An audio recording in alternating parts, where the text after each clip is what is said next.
안녕하십니까, 빌딩의 박재입니다. 여러분들이 10억 있다, 10억이 있어서 투자를 한다라고 했을 때 어디에 투자할 건지 고심들 많이 하세요. 10억이 있는데 나 무주택이다 라고 하시면 먼저 집을 사시라고 말씀드립니다. 집이 없는데 남들이 이제 요즘에 꽁합빌딩 투자하고 막 건물 투자를 한다고 하시니까 건물 투자를 하신 분 있는데, 사실은 무주택자들은 그냥 주택을 사시는 게 맞습니다. 처음에 저희들 부동산 투자를 하시는 분들은 자본이 모이잖아요. 자본이 조금씩 모이면 그 주택 투자를 하시는 게 훨씬 더 유리하다라는 말씀을 드려요. 1주택자들은 특히나 뭐 영끌 투자 뭐 이런 용어도 나오고 그랬는데 너무 무리하게 하시면 마시라는 말씀을 드려요. 지금 뭐 이렇게 제가 말씀드리면 또 투자를 부추기느냐 이렇게 말씀하실 수 있는데 그거는 아닙니다. 이제 10억 정도의 투자력이 생기셨다, 아니면 꼭 10억이 아니더라도 어떤 집이 있는데 또 집을 살 건지, 아니면 집을 상급지로 갈 건지, 아니면 건물 투자할 건지, 이걸 고민하실 때 이걸 참고하시라고 말씀을 드리는 겁니다. 이제 예를 들어서 한번 설명을 드리겠습니다. 매매가 30억인 아파트가 있고 30억짜리 건물이 있다 라고 단순히 비교를 해보면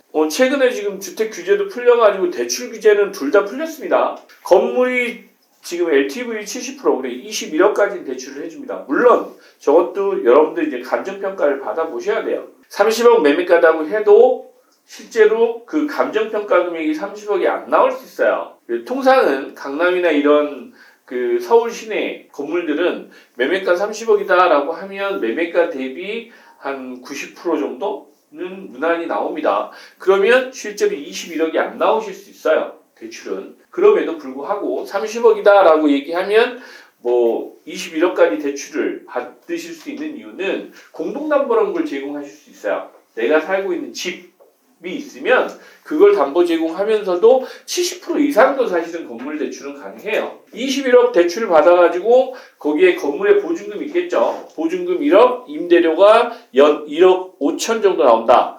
이거는 한 3%에서 5% 정도 기준을 본 겁니다. 임대 수익률 기준으로. 그 강동구에 있는 건물을 참고로 말씀드렸는데, 아파트는 대출 한 4억 정도 발생하고 전세 포함해서 매입한다. 그래서 전세금이 17억입니다. 그럼 21억이겠죠? 그럼 투자금은 비슷하게 들어갑니다. 자, 건물은 취등록세가 4.6%입니다. 아파트는 취등록세가 30억이니까 3.5% 정도 나오겠죠. 취등록세에서는 차이가 납니다. 건물 쪽의 취등록세가 좀 높기 때문에 비용이 추가로 들어가는 부분이 있어요. 그럼 수익률 한번 비교해 보겠습니다. 투자금은 양쪽 다 10억입니다. 매매가 양쪽 다 30억. 대출 이자는 똑같이 보겠습니다. 일단 신용도가 그 신용 등급이 동일하다고 보고 그 4.5% 정도 대출 이자 보고 보증금 1억에 임대료 1억 5천. 그 다음에 여기 전세가 17억. 월세 환산하면 4,460만 원 정도 연. 그 정도로 봅니다. 자, 여기서 여러분들이 참고하실 게 수익률이에요. 왜 이런 상황이 벌어지냐면 아파트는 월세로 환산하시라도 그 전세가 기준이에요. 그런데 건물은 매입가 기준입니다. 내가 사는 가격 기준으로 수익률을 환산하는 개념이에요. 그게 하나 다릅니다. 그래서 여러분들이 지금 여기서 미묘한 차이가 납니다. 이게 시간이 흐를수록 그 격차는 계속 벌어집니다. 최근처럼 이 전세가율이 여기서 떨어진다라고 하면 대출을 더 받으셔야 되겠죠. 그렇죠? 그럼 수익률이 떨어지겠죠. 주택 부분은 리스크가 이제 어떤 리스크가 있냐면 대체재가 많아요. 수요와 공급을 조절할 수가 있어요. 정부 정책에 따라서. 그게 정부 정책 리스크가 계속 상존해 있다는 얘기예요. 2, 3년 전에 뭐 주택 공급이 부족해서 그렇다라고 해서 3기 신도시 만들어주잖아요. 또 그거만 했나요? 그 서울 역세권은 서울 시내에는 또 공급이 부족하다고 그래서 대체재인 오피스텔, 도시형 생활주택, 그런 대체재들을 계속 공급을 해줍니다. 주택은 상대적으로 대체재가 많아요. 그런 변동성이 좀 심하다. 그런데 여러분들이 이거를 공부를 안 하시면 실제로 언론이나 요즘 뭐 많은 유튜버들 뭐 전문가들이라고 하는 사람들이 얘기하는 것만 믿고 이 아파트 투자를 하신다? 그것도 사실 리스크가 있는 겁니다. 그러면 건물은 무슨 리스크가 있냐면 공실 리스크가 있어요. 경기 상황이 안 좋으면 그 여러분들 임차인이 구하기 힘들잖아요. 그 다음에 아파트하고는 달리 건물 관리나 그 임대 관리를 하셔야 돼요. 소유주가. 그건 리스크라기보다는 좀 번거로움이죠. 뭔가 좀 하나 더 있는 거예요. 이제 그 정도의 좀 차이가 있는 겁니다. 아파트 투자는 대체제가 있다고 말씀을 드렸는데 건물 투자는 희소성 때문에 그렇습니다. 아파트처럼 대체제가 없습니다. 건물은 그 입지에 잡고 있는 건물은 하나밖에 없어요. 그걸 대체할 수 있는 입지가 없습니다. 그리고 그 희소성이라고 하는 게 갈수록 지금 서울의 역세권이나 이런 입지별로 그 입지에 따라서 희소성이 갈수록 높아지고 있어요. 역세권이나 이런 주변에 기존에 있던 근생 건물들, 오피스 건물들, 꼬마 빌딩들이 계속 줄어들고 있어요. 좀 괜찮은 땅들이다, 괜찮은 입지다라고 하면 대부분 분양 건물들이 들어와 있습니다. 주거용, 오피스텔이나 뭐 도시형 생활시설, 숙박시설, 레지던 이런 것들이 들어와 있어요. 도심지에, 그것도 역세권에 이런 대로변에 꼬마 빌딩이나 이런 건물들이 계속해서 줄어들고 있다라고 보시면 돼요. 왜? 땅은 한정돼 있으니까. 그래서 그런 그 희소성에 투자하시는 효과도 분명히 건물은 있습니다. 이 건물 투자를 하거나 아파트 투자를 하거나 간에 이런 특징들이 있다는 걸 좀 미리 사전에 인지를 하시고 의사결정을 하셔야 돼요. 보유세 부분 잠깐 설명을 드리면 건물 쪽은 보유세가 일반 아파트보다는 좀 높습니다. 세율이. 그런데 아파트는 종합부동산세가 붙죠. 그래서 이제 개인이 사시는 경우는 9억, 12억인데 부부간에 공동묘를 사시면 9억이니까 18억까지 공제를 받으세요. 그럼에도 불구하고 종합부동산세는 내시게 돼 있어요. 그러나 건물은 80억 이하까지, 그것도 공시지가입니다. 공시지가 기준 80억 이하까지는 안 내세요. 그래서 종합부동산세가 없습니다. 그래서 상대적으로 보면 그 보유세 부분에서는 건물이 보유세가 좀 적게 나와요. 재산세만 놓고 보면 재산세는 더 나옵니다. 왜? 세율이 재산세가 좀 더 높거든요.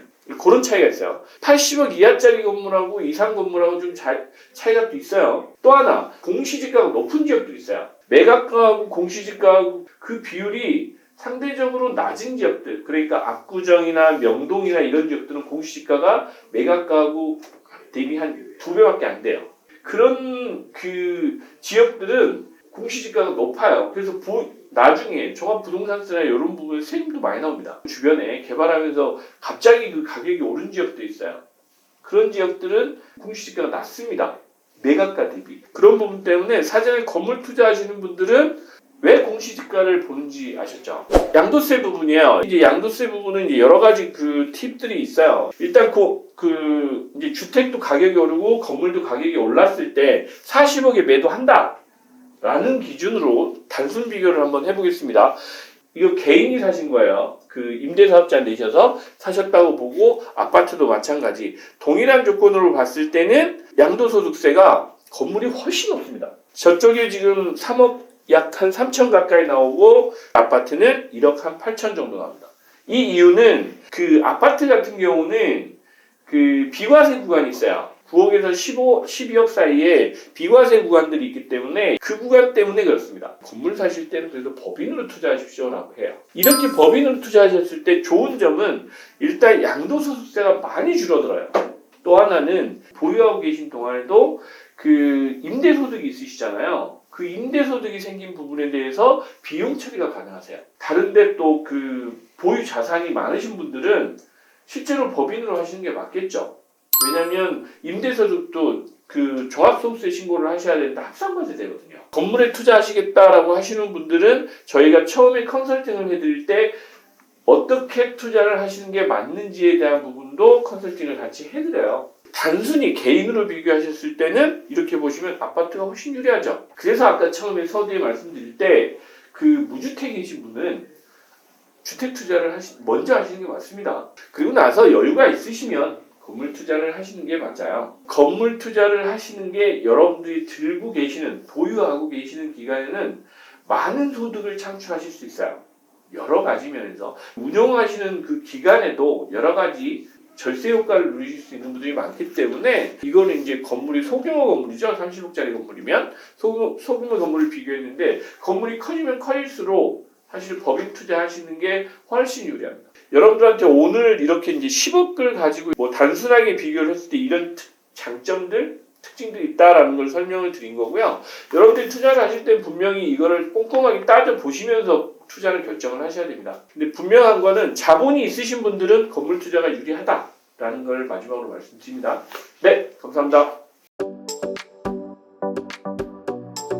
여러분 좋아요, 구독, 알람 설정까지 여러분의 성공 투자를 함께 하겠습니다. 2권 책 나왔습니다. 읽어보시면 도움이 많이 되실 겁니다. 실제로 여러분들 부자 되시는데 입지가 가장 중요하다는 말씀을 많이 드리는데 입지 관련해서 열심히 제가 돌아다니면서 파악한 내용들을 이 책 안에 넣어놨습니다. 여러분들이 시간이 없으셔서 실제로 이제 임장이나 이걸 하실 수 없는 분들은 이 책을 참고하시고 관심 지역들을 찾아가 보시면 많이 도움이 되실 겁니다. 여러분들 부자 되시기 바랍니다.